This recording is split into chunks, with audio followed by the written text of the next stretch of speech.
بسم اللہ الرحمن الرحیم۔ دعاؤں میں اتنی طاقت ہے کہ وہ سمندر کو 2 حصوں میں تقسیم کر سکتی ہیں، جیسے موسیٰ علیہ السلام کے لیے کیا تھا۔ ان میں اتنی طاقت ہے کہ وہ ایک قیدی کو بادشاہ بنا سکتی ہیں، جیسے یوسف علیہ السلام کو بنایا تھا۔ یہ آپ کو اتنی ہمت اور طاقت دے سکتی ہیں کہ آپ ناممکن کو حاصل کر لیں، جیسے مریم علیہ السلام نے حضرت عیسیٰ علیہ السلام کو کیا تھا۔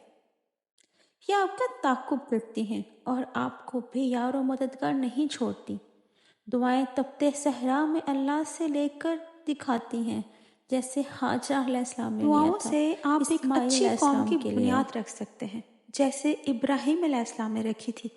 دعاؤں کے ساتھ آپ تمام تر تکلیفیں اور ناانصافی برداشت کرنے کی صلاحیت پا سکتے ہیں، جیسے فرعون کی بیوی آسیہ علیہ السلام کا ایمان کفر کے ایوانوں میں بھی سلامت رہا تھا۔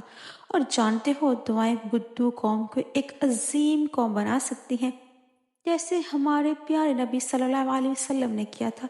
یہ پہاڑ چیر سکتی ہیں، یہ چاند کو 2 ٹکڑے کر سکتی ہیں، امید دلا سکتی ہیں اور زندگی بدل سکتی ہیں۔